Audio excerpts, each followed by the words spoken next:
Well, welcome back to Tater Talk, the podcast. We are back with part 2 of Premium Products with CJ Hoy and Jim Klum. So enjoy. I'm going to switch gears a little bit. And I think people across Lamb, if you're inside Lamb, we know, we always pride ourselves on like the Pacific Northwest. I always laugh whenever people find out what I do for work and they know I'm going to go to Idaho. They're like, that makes sense. I'm like, well, and I always have to give them a little bit of an education. But we're not just in the Pacific Northwest. Like we have facilities and fields and farms and many different locations that go into our extensive footprint. And I think like I could talk on a little bit, but can y'all talk a little bit of how that brings that premium factor to our products of having that extensive footprint and how that goes in to help with, our consistency and innovation and just keeping things, again, premium here at Lamb Weston? Yeah. I think having that extensive footprint just gives us a level of flexibility to be able to take advantage of whatever the best conditions are at the time, right? I mean, and let me give you a great example. We tried growing sweet potatoes up here in the PNW when we first were doing sweet potatoes, and they don't grow good here in Washington. They're a little stubby and long, stringy. They look like carrots more than they look like sweet potatoes. So instead, we built a plant in Louisiana in the heart of sweet potato country so that we could take advantage of making the best sweet potatoes to make that premium sweet potato product. But we also do similar things within the other footprint of the white potato plants, because we do look at, it gives us the ability to say, hey, this year the best potatoes are in this area and there are lesser ones over here. We need to rearrange what we make at which location to make sure that we're taking advantage of fitting that right potato to that right finished product and able to give the ideal product based on that. It allows us to weather bad weather, to be redundant there. It allows us to handle things like manufacturing problems. A plant that has a significant problem, we can fill in somewhere else because we have that footprint. And it allows us also, having that big footprint does allow us to go back to that innovation stuff we were talking about earlier and do all sorts of different things because we have many different sets of capabilities at these different locations. And so, you want the best twister you can get, where you can go do that. You don't want the best steak fry you can get, which plant you can go for that because of the different equipment and the different setups that they have in those different places. So it again allows us a lot of flexibility to be able to ensure that we are delivering exactly what we want to for our customers. Mm-hmm. Yeah. Anything to add, CJ? Jim said. Yeah. Yeah. I mean, we've often talked internally about the big pile theory, right? It's awesome to have our manufacturing facilities located next to the best growing regions of our raw product as possible, right? Like Jim mentioned earlier on, right? Like the core of premium product is the potato. It's the main ingredient, right? It's super important, right? And it is super important. And so, we have to start with the best in order to deliver the best. And that's what we do. And we're in our manufacturing plants are in a location that we can take advantage of a large growing region and a large difference in product types, in categories, and leverage the best of the best for each of our products, right? So some products require small potatoes with, a low defect spec, and some product can tolerate a little bit more, right? And some are in between. And so we have the ability to leverage that total of the pile to narrow in on, okay, this is the best group of potatoes to deliver the quality that we've promised to our customers, mm-hmm. right? So, yeah, I mean, big pile. Yeah, big pile. Well, and I think on that too, like obviously then we have a lot of flexibility, like you said, Jim, of the type of potatoes, the growing regions and things like that too.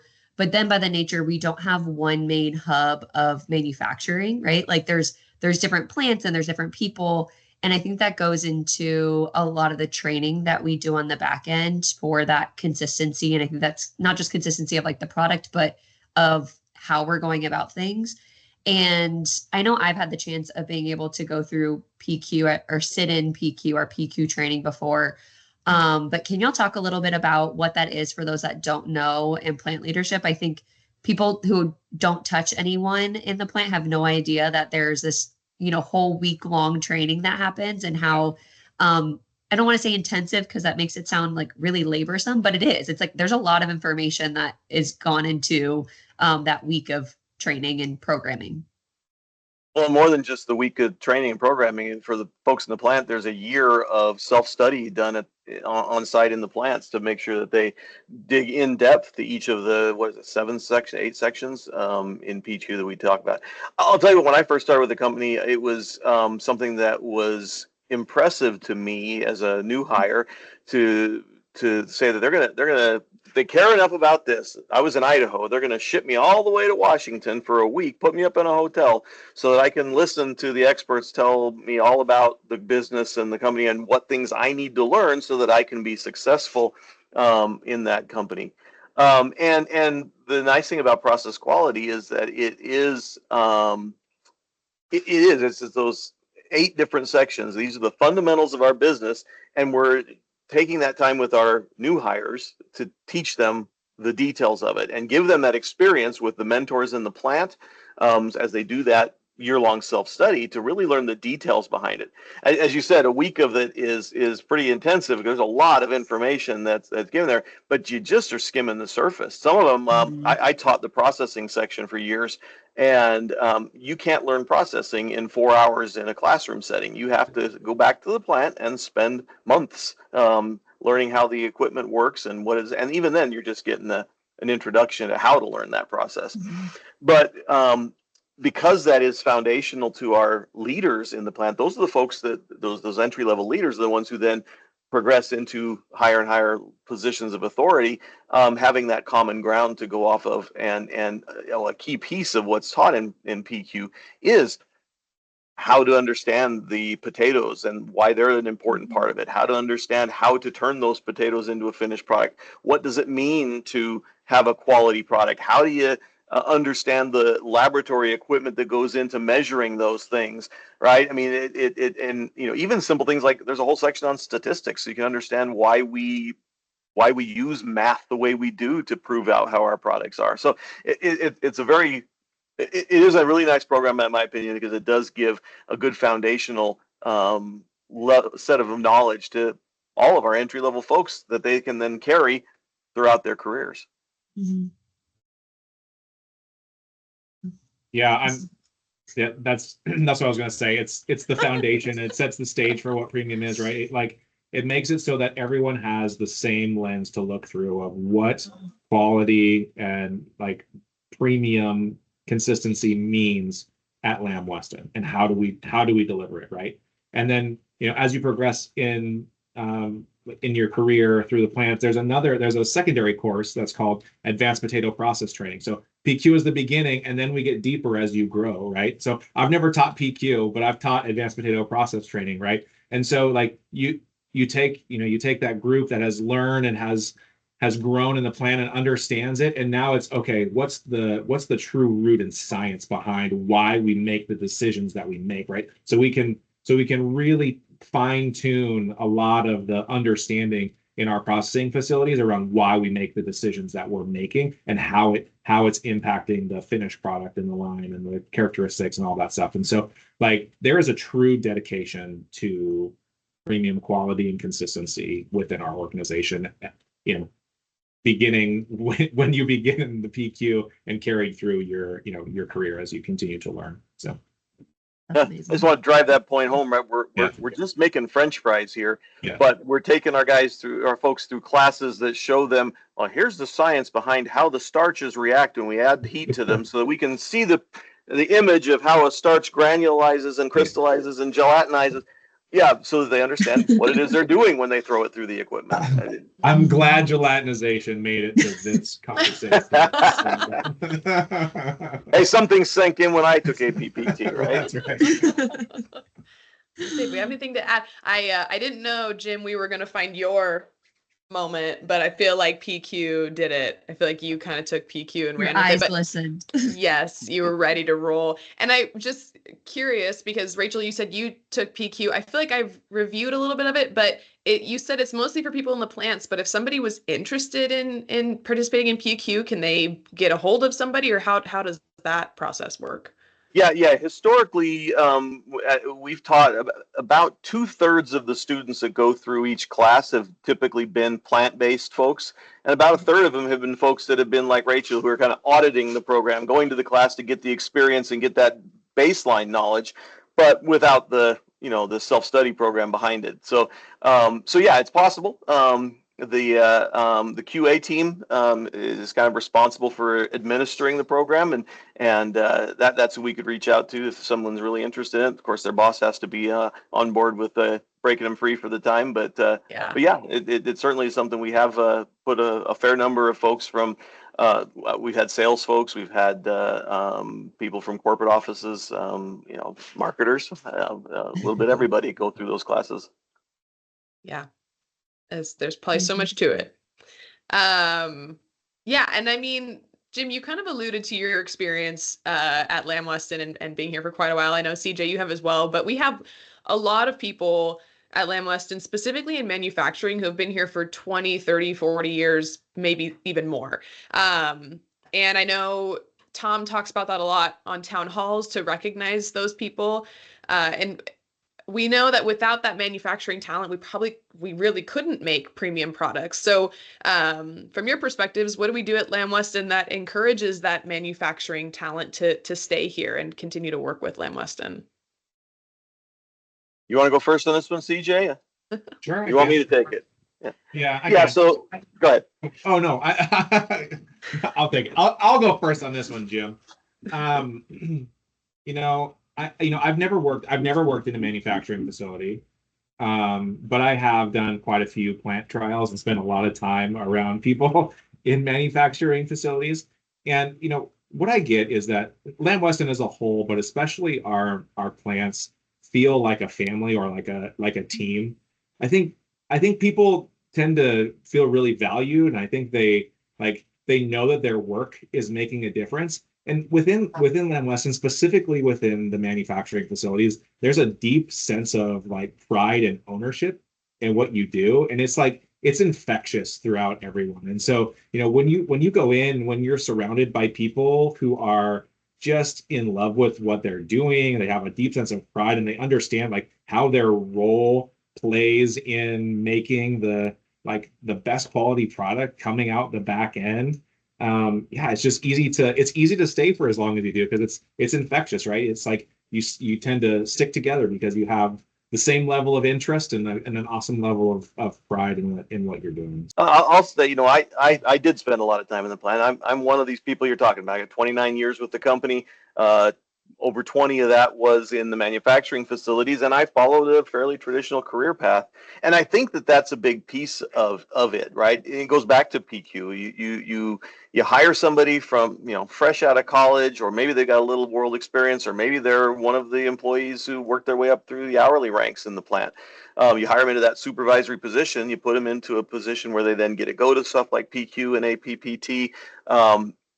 But they also have that visibility to a career path. They get to see the folks that are in positions above them in that factory who started in the same spot that they're starting in now, who managed to finish PQ and get a promotion to a team leader quality, who then moved on to become a team leader area production, and then on to a superintendent, and then on into a plant manager, and in some cases positions above that, right? And so I think that gives you that. From the very beginning, you can see where I can go, and that this is just the beginning, and I've got places I can build towards through this.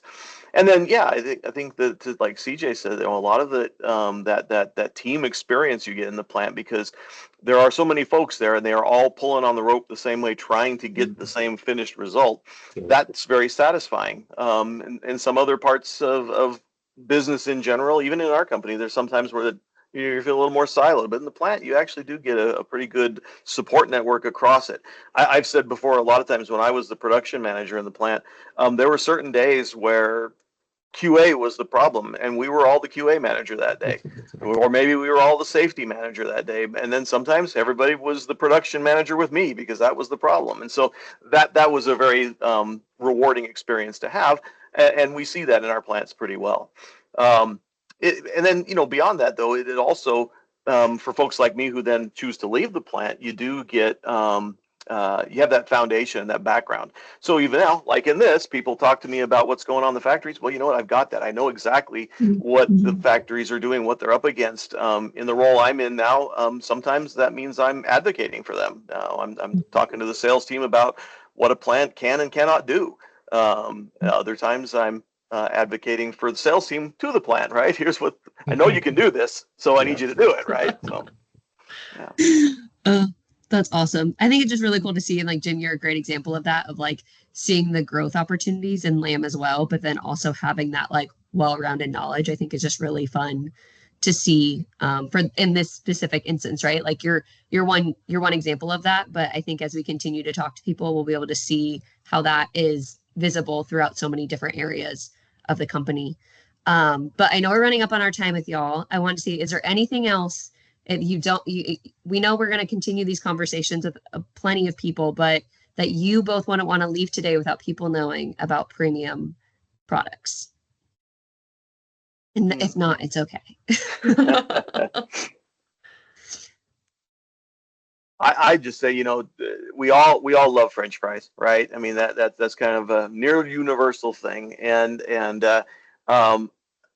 having been around them for so long, knowing what makes a premium fry versus a commodity entry level kind of thing, premium products are inherently better, and you don't always think about that, right? Sometimes you go to the restaurant and you get yourself a ketchup delivery device, right? You get the stick that you put ketchup in your mouth with, but really what you go back for is the stuff that is premium. You ask some people what are their favorite places to get fries, and they'll name one of a few places because those are places that sell really good experiences with their fries. And you may not think about it when you're eating your burger and your hot dog, maybe, but it's there and it's foundational to it. And if you don't have it, you may not go back. We want people to go back. We want them to go back a lot. And so getting after that premium piece of it is pretty important to us. Mm-hmm. Yeah, I think it's, I don't know. I just want to say thank you to everyone out there who makes, what we do every day possible. It's every role, every shift, every detail is important. And I forget who told me, but it was early in my career. And, you look at our operations, we're making millions of pounds of French fries every single day, but every single one of those French fries is going to go into somebody's mouth and they are going to eat it. So every detail is critical. And you want that experience to be enjoyable every single time. And it's not one person, it's not, the innovation team who like designing it in the background that gets to take the credit, right? It's every person along the way, every role in our organization working together to deliver that consistency, right? So that at the end of the day, the consumer puts it in their mouth and they are absolutely delighted. So like it's a total team effort, right? We're all pulling in the same direction and we all have our role to deliver that delight at the end of the day. So agreed. Love that. Yes. Yeah, it's a perfect way to end. Thank you both so much for your time and shedding the light on so many things. Thank you so much. Yeah, thanks for inviting us. Well, yeah, thank you. Appreciate I'll give you a it. high five, Jim. Can you... Oh, yes. No, which way are we going here? I love it. Thanks, Rachel. Thank Thanks, Amy. you. See ya. Thank you.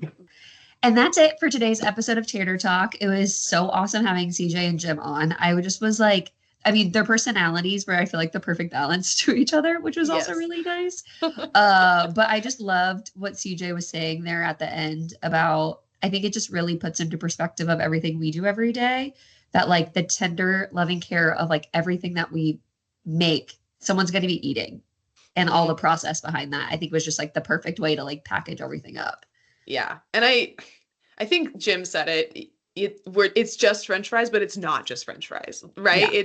It's the innovation. And then that CJ could probably spend a whole week talking about innovation. And then even Jim could spend a whole week talking about how important process quality is and how that helps us become better with creating these premium products. So it just, yeah, I gleaned so much from that interview that I'm excited to go now to the packaging lab. I know, I'm like, we are 1,000% going. I know, I'm Mhm. like, I could have talked to them forever, but I kept having to remind myself, Rachel, we have weeks and weeks of interviews that we're going to talk to people. We're going to get more of this information. But I feel like every time it's like, since we're the ones setting up the stuff, I'm like, we kind of know this stuff. And then I talk Yeah. to someone, and every single time I am blown away about the detail that goes into this. And I know CJ and Jim, like I've worked with Mhm. them quite often, but I'm like, every Yeah. single thing, you just learn so much more every time. I know, and I can't help but think that in a way, selfishly, this podcast is becoming more helpful for me than I maybe originally had thought, because I am learning more than I ever would have thought existed. So it's a little self-serving, but also to the masses as well, which we're Yeah, excited about. hopefully. So essentially what we're saying is we know it's helpful for Haley and myself. We hope that it's helpful for the rest of y'all as well. Yeah. Please enjoy. Please enjoy this. But just really want to give another special thank you to our guests, CJ and Jim, for taking the time and just gleaning some more information on all that it takes for premium products and how we get our fries all the way to people and all the stuff that it goes from. Like Jim said, it started for the potato for him, but like for CJ, it's like it goes all the way back to even the thought process of what we're creating. And so just really cool to see that whole process. Yeah, and we're so lucky to see all those facets and be able to talk about them every day. So if you enjoyed this episode, please subscribe, leave a review. I think there should be a link down in the show notes. So, and also share it with others who you think will find it valuable. And then, of course, please remember our premium products can only exist because of all of you, the people who work on them every day. So thank you for listening, and we will see you next time. Bye.